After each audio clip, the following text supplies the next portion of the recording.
And so what exactly his thesis specifically on the formation of the Talmud?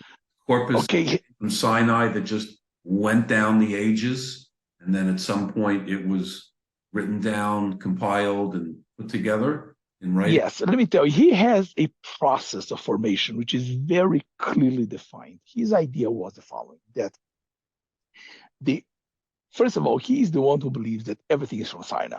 He is very focused on the idea, and he actually reinterprets Maimonides to say that there is no creativity whatsoever. The rabbis are preservers of tradition, and they are adjudication. They apply traditional law. They don't create law. Very important for him. And the truth is, because he is going in a time that people thought that there is reform, law evolved all the time, and that was the platform of the conservative early the early kernel of the conservative movement, which was the Franco-positive historical school and the Reform school, so assuming that there was always constant change. So his view is there was no change. Everything is from Sinai. He takes it in literal sense. Kol mashet talmid vatik ati lechadesh nemar l'Shem Sinai. Every single thing that anybody says was already said in Sinai. Ein kol chadash tachat Hashem. There's nothing new.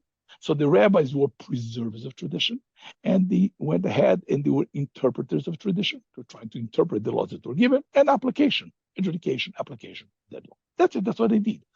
So the rabbis were trying to preserve, maintain, and this is how the Talmud evolved, right? So the Talmud, he goes to describe the entire work of the Amoraim, and his basically structure is like this: the Amoraim come to Babylonian in the beginning of the third century. Rabbi Shmuel, they always, in his view, even the Yeshivot were all the same. Surah Bubedita that we see the Talmud Gyonim, he projects it back in some ways, like the Shergon does, that the Yeshivot always existed. But he says, he concedes that in the beginning, there were rabbis maintaining their own traditions, right? Because every school had their own traditions, and the disciples maintained their own traditions. So different schools in Babylonia keeping different parts of the tradition, which they received from their own masters and their own chains. At the fourth century, right, Abai and Rava are the ones who decide to say, something, we should collect all these traditions and maintain it in the collective form. And that was an amazing idea that the traditions are going to be now not particular to different schools, but a general collection and bring everybody into conversation. And it's amazing because the Talmud is unique on that, right? The Talmud doesn't have an author. The Talmud is a conversation between dead rabbis who are in a lively conversation, and each one has to justify. And even though they're not talking because they're dead, we are in an anonymous voice imputing words into their mouth. He says, and the truth is, it is a very valid theory. And in my book, I show you how this today, using technology and using search engines and using statistical work, he was right. Abai and Rava decided to change. There was a big pivot that instead of maintaining traditions individually by individual schools, it was maintained collectively as a corporate work by the academies. And they were memorized by somebody called Tanaim. The Tanaim were the memorizers of the academy because it was oral. They didn't have any written work. And they were Tanaim. They were human tape recorders who memorized the work. And they collected all the traditions. Abai and Rava, they were in different places, but they worked in coordination to collect all the stuff together and to maintain from now on.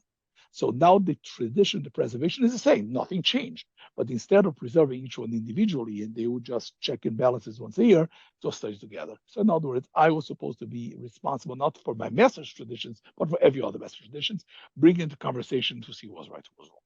And that work evolved up to the 5th century when Ravashi, which was very powerful, he does a final editing on that. His view is that he does an editing. He does a conclusion. He does editing. So Abai Rava do the compiling. He does the editing, the final editing.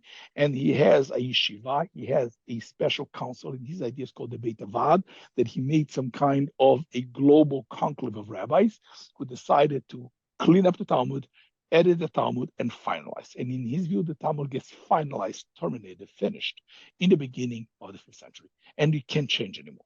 That's it. In the year 475, it's done. The end of the 5th century, the Talmud is finished. And the word is Savoraim, because he has to address this new category of rabbis who did some kind of minor work, minor editing work, minor additions, divisions, and finally writing.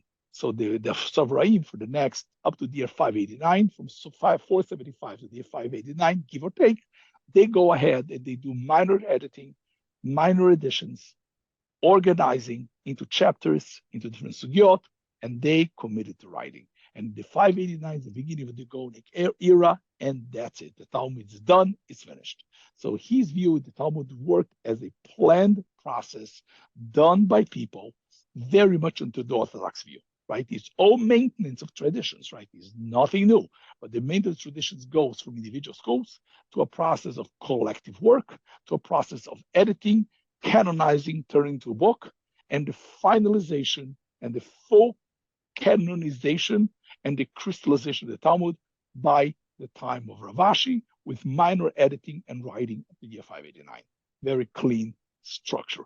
But the historical record shows that that's like history, right? History is much more messy, is a much more organic, is a much more, I would say, non-planned organic work. And he doesn't accept that. He wants to make sure, because for him it's very, very important to see the change.